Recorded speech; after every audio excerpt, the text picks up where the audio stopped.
So if you already have a topic, that is wonderful.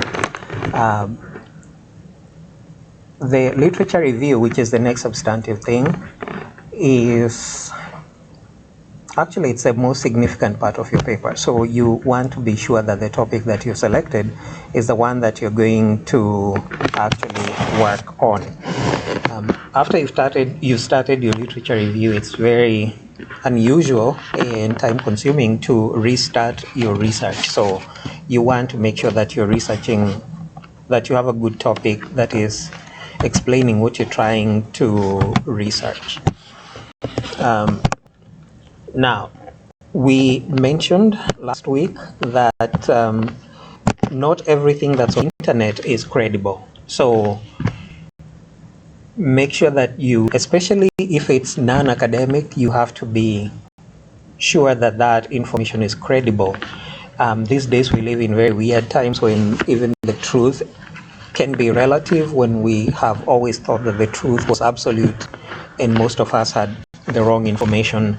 So think about if for example it's a website including .edu or .org, which are supposed to be more objective, it doesn't necessarily mean they are. Most of these will have an agenda, and so for example, if you read something on Brookings Institution, their website is at .edu. But what is Brookings? Is it a liberal think tank? Is it a conservative think tank? So you have to be aware of those kinds of things. For example, Brookings is often seen as liberal. Same with something like CNN. If you read something from American Enterprise Institute or Hoover Institution, those are seen to be more conservative. So this is why we say you probably want to stay away from non-peer-reviewed sources or ideologically based resources. So be on the lookout for these political or ideological positions, because they will. Now, we have talked about citing, and I'm sure you are familiar with citations, so we are not going to talk about that. You can save articles if you are like signed into Google Scholar. We talked about Google Scholar and how you use it, including to maybe pick at, for example, books and other things. So again, if you go to your navigation bar and type scholar.google.com, and you are looking for Mandela effect. So you can already see this: conspiracy, psychology, false memories, but you have access to. Now again, you won't have access to all of those resources. So for example, this particular article is saying get access, so you probably don't have access to it. Now, you should know that you're a member of Norfolk State is a member of the Virginia Tidewater Consortium. About 14 or 15 universities around here and colleges, so you can borrow materials from any of those libraries. You might need to use interlibrary loan, so you might be able to access materials that otherwise are not available to you. A lot of these will tell you either available at NSU, and you can see there's even books. I hesitate to even suggest that you can read some of these materials online. Sometimes you can, but make sure that you are doing proper citations. So there's easier ways to do research, and there's maybe more difficult ways to do research. Now, going back to what I said earlier, make sure that you know where you're getting your information. So for example, this is a peer-reviewed article, even though it is posted on a website that has .net. So it's not that all of them are not credible, but just be sure that you are getting your information from credible sources. So, for example, you see this a new report. I'm not certain how. Now, again, we are going to talk about truth and what is true. There'll probably be a lot of stories about who is responsible for Alexei Navalny's death, or other matters. Even things that occur and we are all aware, the way they are reported can compromise the integrity of your research. Now, so you can, again, going back to Google Scholar, you can save some of those articles into your library. There's a star somewhere usually. Save, yeah. So then you can, if you're logged in, you can come back and now. So a lot of this will have information about citations in different styles. So, for example, most online articles will have this sign asking you to cite, and so you can see it has all manner of this has 3 types of citation styles. So you can choose, but again, you see they actually have their own citation style.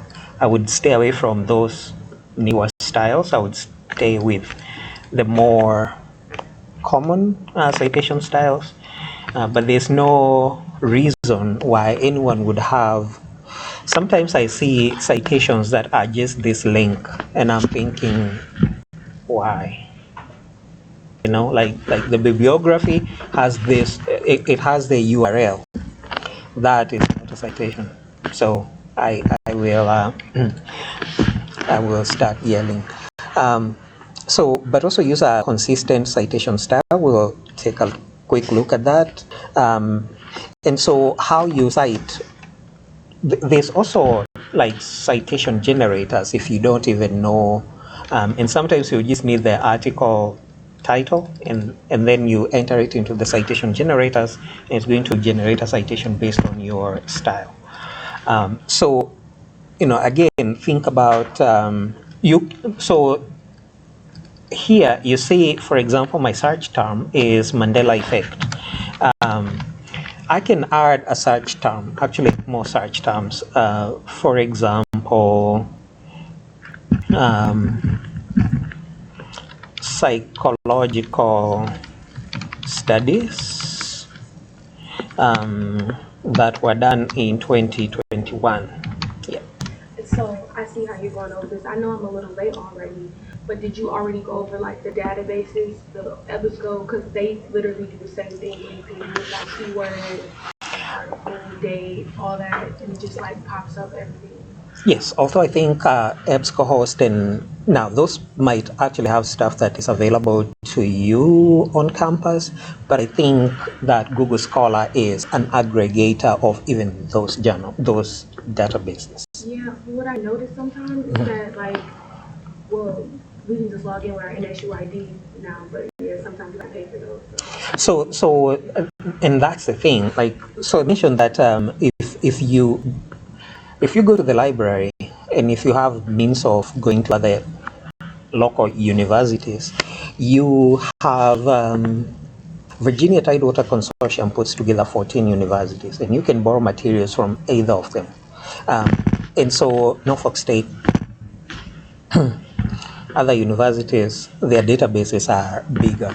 But I think if you only depend on like EBSCOhost or JSTOR, you are limiting yourself. So it's almost like you choose one thing in a restaurant, while you could eat everything in a restaurant. And so, but it's like if you go to JSTOR and you do the same search, again, if you're on campus,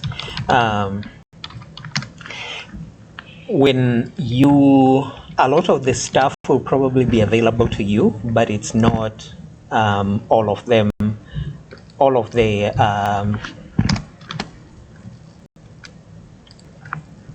not all of the articles will be available to you. Again, sometimes it depends on how much the university has subscribed to.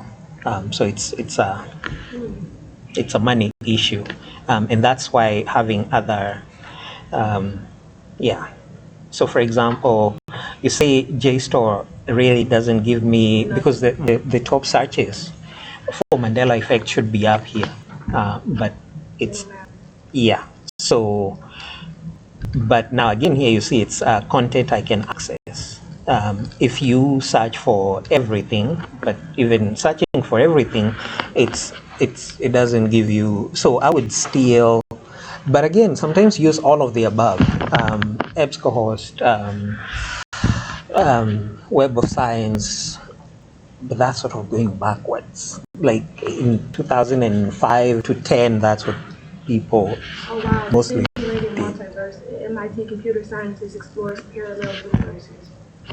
And the Mandela Effect. Computing. Now, so this is a book. That's crazy. Now, I can create a QR code, but so this is a book, and you know, like I'm saying, you probably shouldn't do this. You should actually read actual books. However, I think we should also be in the 21st century. So, for example, if you have a book, it's going to show you where Mandela Effect is mentioned. Now, this is not a lot of Mandela Effect mentions, but if you probably find another book, so this is a, and so you see, for example, this PDF is available at EBSCOhost, but and other places.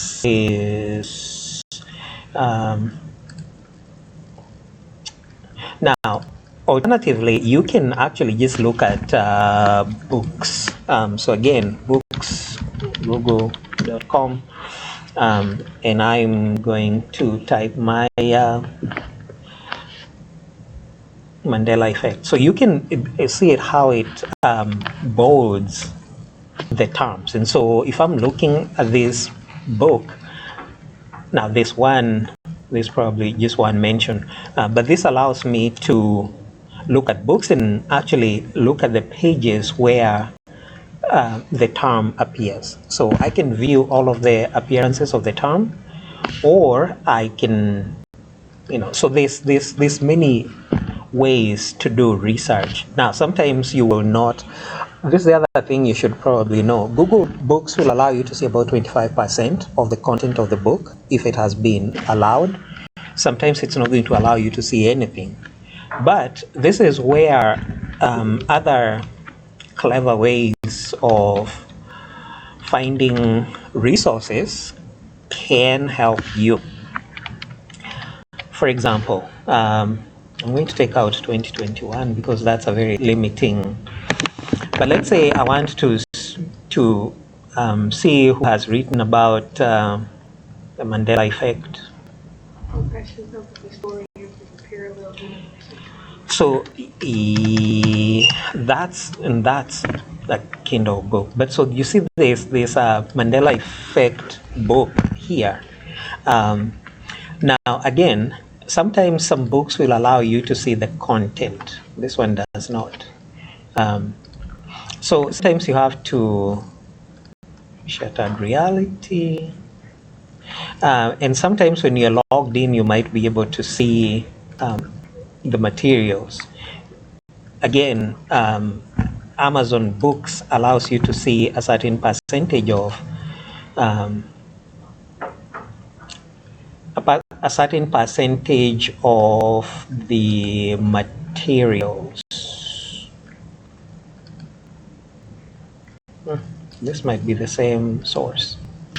But basically, you can use a lot of these are.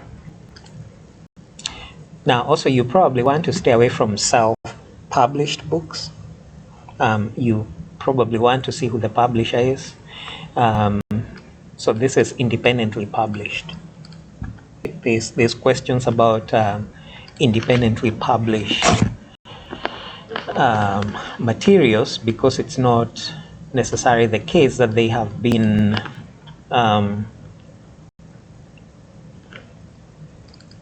Ryan Princeton. Never heard of them. So again, the material that you use in your research, just be careful so that you know it's peer-reviewed materials. Now, we previously talked about some of the so again, you probably do not remember this controversy. Do you remember this controversy? So the inauguration of Mr. Trump in 2016, and the question of whether there were more people during his inauguration or than Obama's inauguration. Now, he maintained that there were more people, even though these are side-by-side pictures. We thought we knew what the truth was, but suddenly it's sort of like there were more people here than there, and it's the same thing. It's the National Mall in Washington, D.C.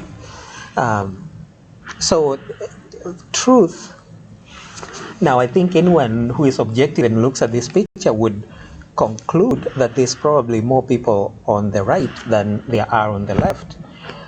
But you'll probably find places that report that there were more people attending the 2016 than the, I don't know if that was 2012 or 2009, 2013 or 2000, I think it was 2000.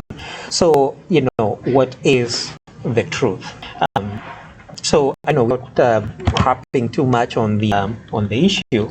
Sort of think about source of information. This, I think, is the most egregious we've talked about. That was picked up by the North Korean media and touted as truth. So, and we also talked about the Pizzagate and, you know, what that resulted in. So, you know, we want to be sure that, yeah. Now, so one of the things I've talked about is, for example, thinking about the relevance of individual references and how, but so when you're reading the literature or you're doing literature review, you want to look at what are the major trends in literature? What have researchers found? And so I'm actually going to find, let me go on Brookings and see if I can find a Mandela effect.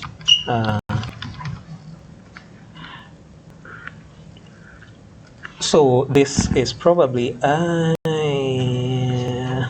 article. I would look at their sources because unless it's okay, maybe it's not a very scientific piece of research, but restricted access. I want something that we have access to, like no, not that. This, I think there is, we have access to this article. Why? Now, research is can be a frustrating enterprise.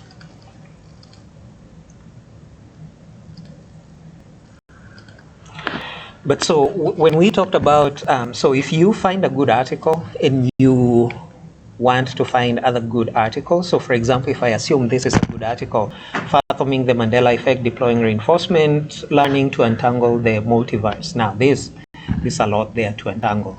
But, and again, you should always read an article's abstract, which is why you write an abstract, to know if it helps you. Now, this one clearly is about the multiverse, and I don't know if it's Dr. Strange or and again, the question is whether this is a simulation. But let's imagine that this is a good article. You want to find other similar articles, so you want to go to their references and see whether there's any other mentions of Mandela effect. And so, for example, here you can see this the visual effect as evidence for shared and specific false memories across people. And so I might want to look up this particular article. Yeah, and it's available on PubMed, which usually is accessible, maybe, but maybe not in this case. But so generally, it may take you a minute or two or three or some to actually find good sources and then follow those. But also, occasionally you find similar research, similar articles. But so you can proceed from one article to more articles that support your research. So think about how the references will fit together. Yeah, the abstract, really important. Read it to see if you need to keep reading that article. But also, and this is what I'm talking about, think about the subheadings of your literature review. What are the major threads of your research? So you can focus on individual references, or you can decide to organize them based on ideas and concepts. So, for example, if I want to think about the impact of racism on wealth generation, I might divide that into pre-1865, so before the end of slavery, and then I might focus on another period between 1865 and 1965, and then maybe another period from 1965 to present. And so see who has written about housing affordability, access availability during those three periods. So that is a thematic sectioning of my literature review. Again, make sure it's and this is why I'm saying you do really want to put together that research outline. Now, so this is an example of when Hillary Clinton was running for president, there was a lot of research on whether she tempered her speech or she changed it to sound more masculine. And so this particular the article was,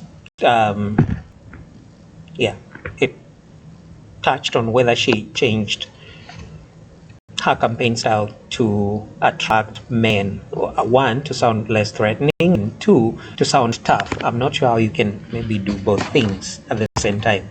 And so you can sort of see the footnotes. This is the Chicago Turabian style. Some more of this, and so you can see sort of the way they are neatly organized, these sources.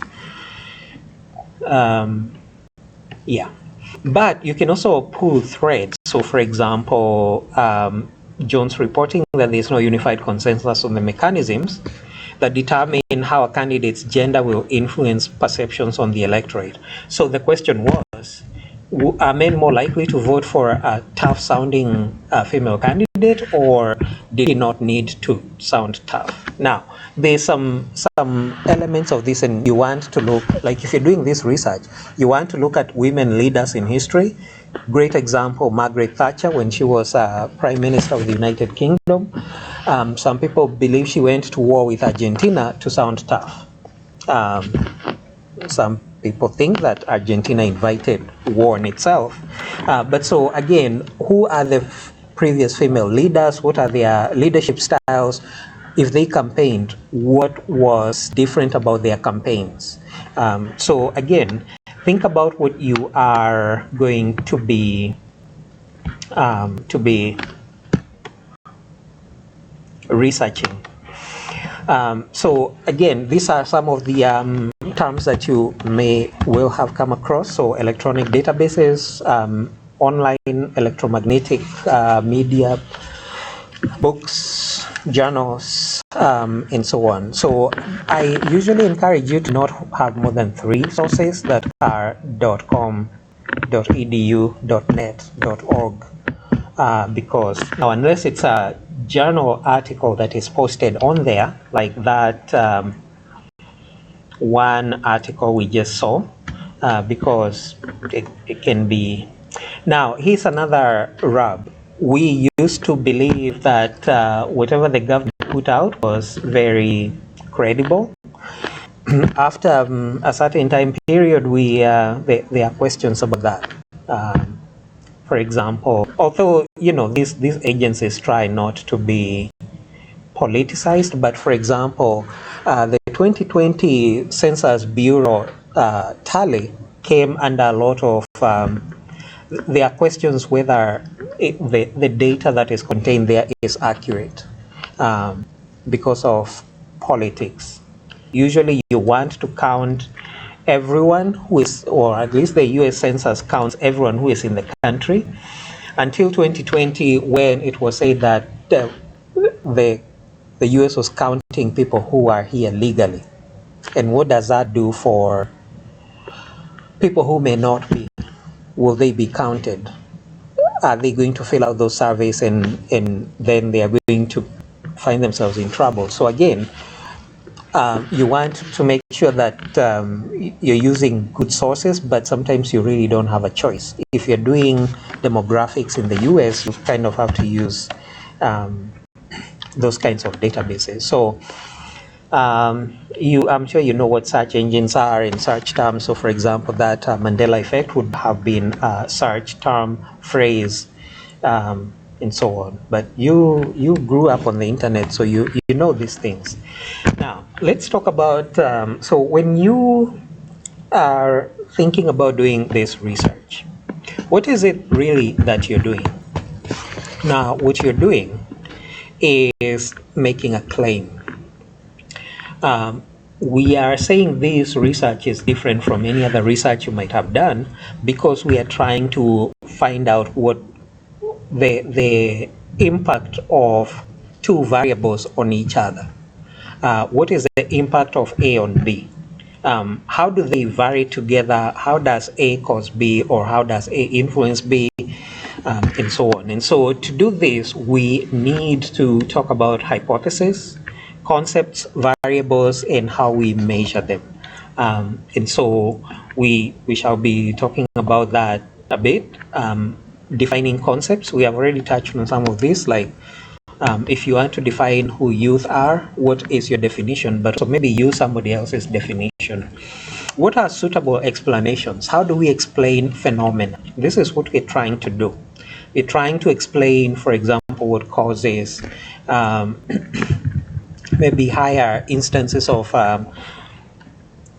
students dropping out of college if they're first generation students, for example. So this, we are proposing that this is one way or other ways to explain phenomenon. So this is what we'll be touching on. And so we'll be talking about hypotheses, concepts, and variables.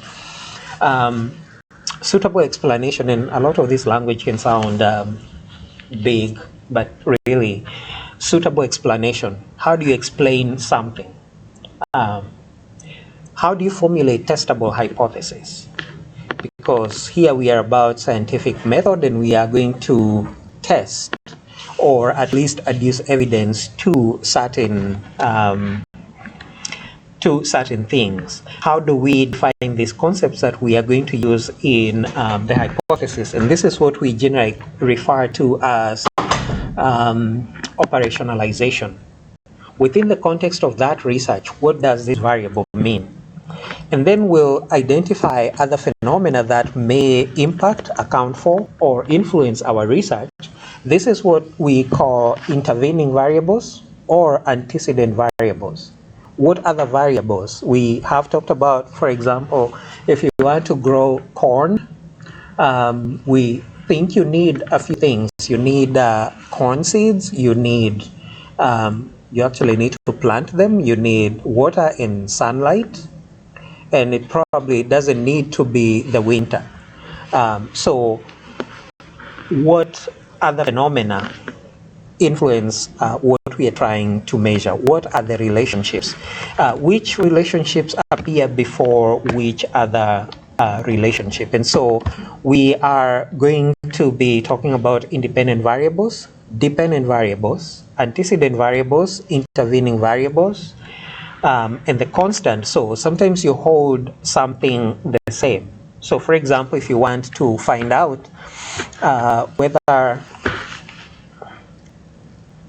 first generation students have more trouble getting through college, you would want to maybe, you can do a comparative study, but you have to hold something constant. So for example, race or income, so that that doesn't become one of the ways that you can explain the differences. And so we're going to also talk about the arrow diagram and the direction of influence. So this has to be clear. And we'll talk about whether the direction is positive, negative, those kinds of things. Now, when this is a brief definition of some of these concepts. So when we think about the independent variable, it's the thing that helps explain characteristics of or the phenomenon that we are looking into. For example, most people might believe that acquiring more education will lead to more wealth. And so education, in this case, will lead to wealth because you might get paid more money, or you might invent something new. And so as an explanation for wealth, we would say higher education or more education explains wealth. Now, the dependent variable is the thing that is thought to be caused or acted upon. So in this case, what is being caused or what is being impacted. And so wealth is what is being impacted. So that is the dependent variable. It's being impacted by higher education, which is the independent variable. The constant is a concept that doesn't change, as we've mentioned. The antecedent variable occurs before the variables that you are examining. So, for example, in the case of maybe income and wealth, maybe that's not a good example. But so we have previously mentioned, for example, what causes corn to grow. And so you can propose that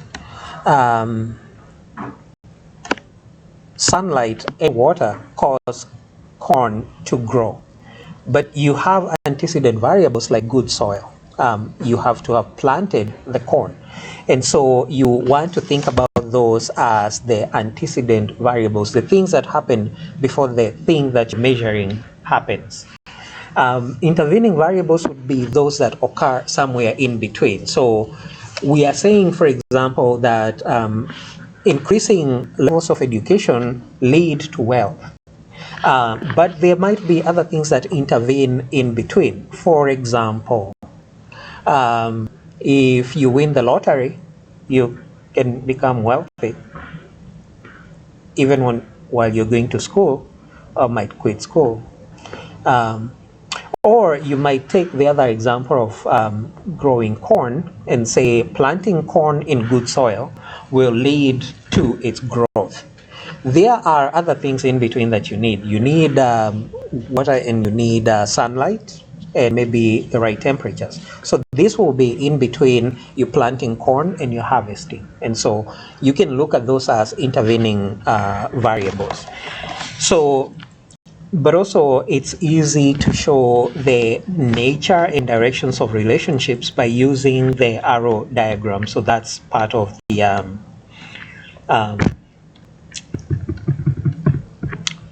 arrow diagram.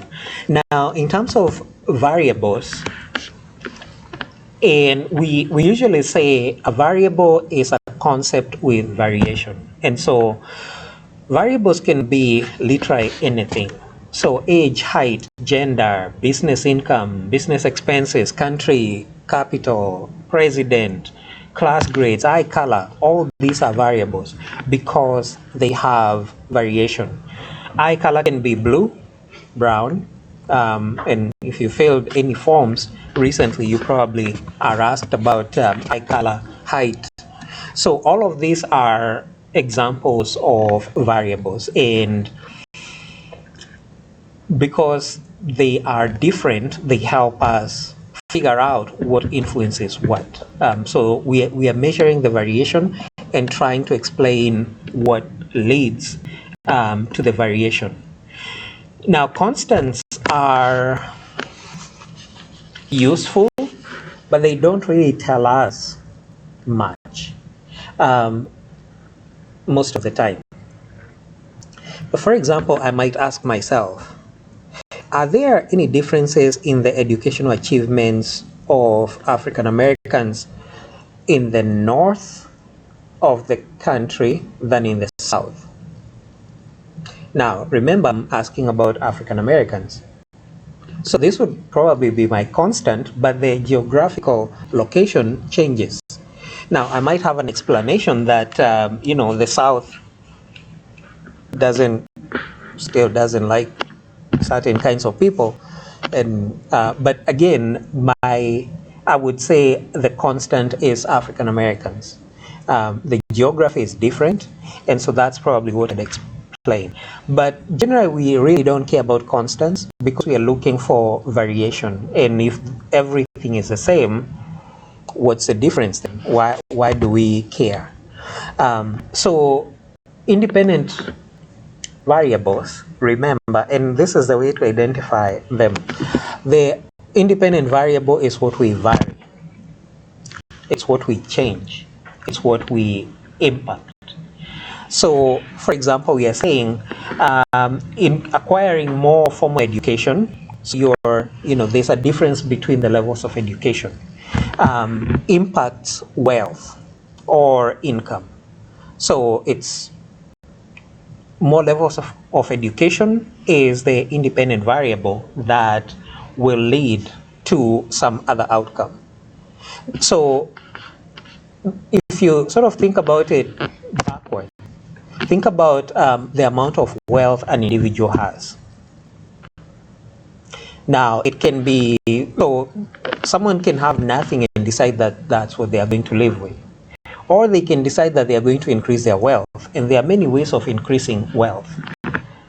Some people marry well. Some people win the lottery. Some people invent something new.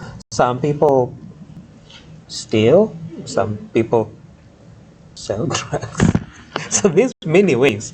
And so what you're measuring is this one thing. You're trying to figure out whether acquiring more education increases wealth.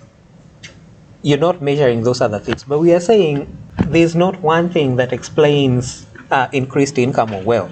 There's many things, but you're only interested in this one thing. And so that's the thing you're going to vary. And you might say acquiring 3 years of higher education will lead to an increase of $10,000 in annual income. And so you can test that. That's actually a hypothesis. For every 3 years of higher education, your income increases by 10,000. That is something you can test. You can go around and ask people who have had 3 years, whether they are more of formal education, whether their income increased by by $10,000. Then ask people who had 6 years of higher education, whether their income increased by $20,000. And if someone increased their higher education by maybe 1 year, you can then estimate that their income increased by $3,000. So these are what we're also calling ratios. But what is important, and this is what I've been looking for in your papers, is this relationship. If you can state your research based on this relationship, like this leads to this. Now, some of those research topics are super broad. Like, how is climate change going to affect us in 50 years? I don't know about that. I mean, we are, I don't know if we can predict. Now, you can say, for example, based on the past 5-10 years, climate, glaciers have melted and the sea level rise has been X amount. So if we continue polluting at the same level, but you don't want something that is overly broad. Even something like income, you see how challenging it can be to decide what impacts income. But I want you to remember and to keep this in mind. The independent variable is the one that you manipulate. In this case, you're manipulating acquiring more formal education. And so by how much? If you acquire X amount of formal education, how much does your income increase by? So now, again, there are concepts that may be almost explained in reverse. People who have more income are probably more likely to be able to pay for school. And so is this a chicken and egg question? Which one comes first? Is it income or wealth? Actually, these are reversible. It just depends on what you're trying to test. So in my case, I'm testing how much income is gained by every 3 years of higher education. But I could also measure whether, if you go to Harvard, I estimate that you probably have money. And so the reverse might be true. So it's really important to decide which one is your dependent variable and what is your independent variable. So the dependent variable is one we manipulate. The independent variable is the one we manipulate. Here's another example. The higher the threat of pollution, the greater the effort to regulate pollution. So you ask yourself, what leads to regulating pollution? Now, it can be that you have a environmentally conscious candidate, or it could be the amount of pollution. So if you've seen all these train derailments, you could say that the greater the threat of pollution, the greater the effort to regulate it. So like maybe not have toxic substances going on railroads. But so again, it's important to sort of think about what are we trying to measure and what are we varying. Really important, because if you get this backwards, then it might be, Now, think about how these are. So if you have more than one explanation or if you have more than one thing that explains the thing that you're trying to explain, those are generally called independent variables. So you can have more than one independent variable. And the way you might, but that is complex. It's what we call bivariate and multivariate regression. But so imagine you want to explain success, however you define it. Now, I don't think there's only one thing to explain success. Or maybe, So I might, for example, hypothesize that success is explained by say, family socioeconomic status, how wealthy the family is. It might also be explained by the amount of education one has. It might be explained by the zip code a person lives in, but that also is related to wealth. It might be explained also by religious beliefs, like all these things, sort of like a soup.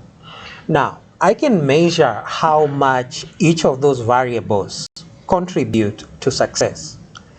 We are probably not going to try and do that here, but I want you to be aware that it's rare to have only one thing explain a phenomenon. And so this is why sometimes we will say we are holding something constant because our interest is something else. So think about how independent variables are related. Again, I will be very tasked to see something that is only explained by a phenomenon that is only explained by one variable.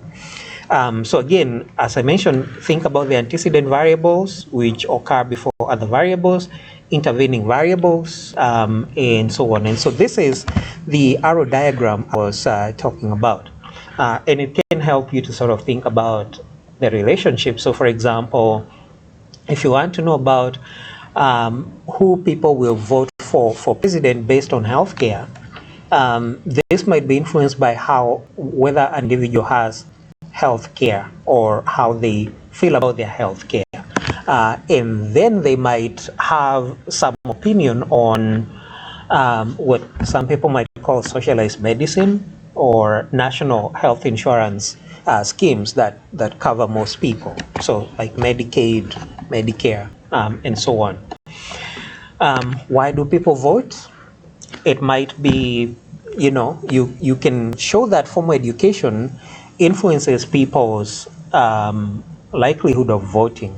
But what in formal education is the exact mechanism? And so it might be knowledge of the candidate's positions, or it can be the idea that it's a sense of civic duty. You might also add family history in there, because if it's a family thing, go and vote, you go and vote together. So there's many ways to explain some of these issues.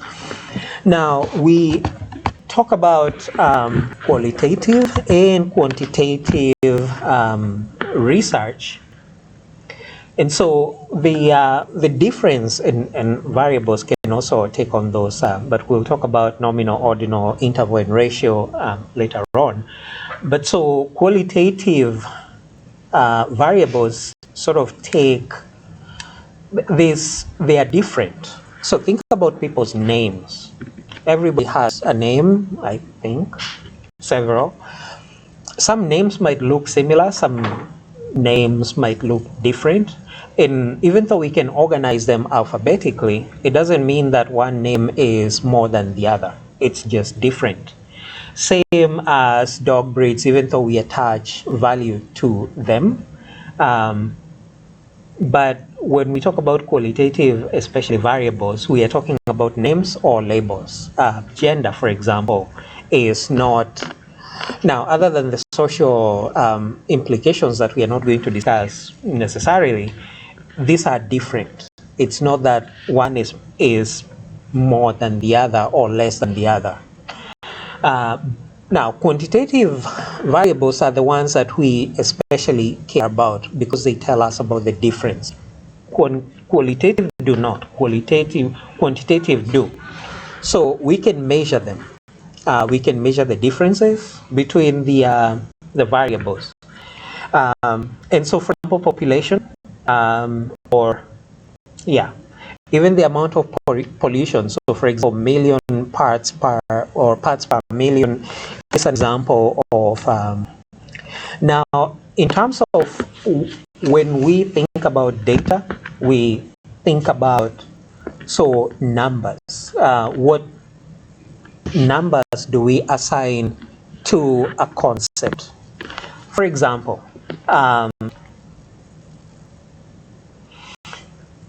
if you were to estimate the average weight of high school students, we are only looking at one thing. But if you were to estimate the average height and weight, those are two concepts, those are two variables.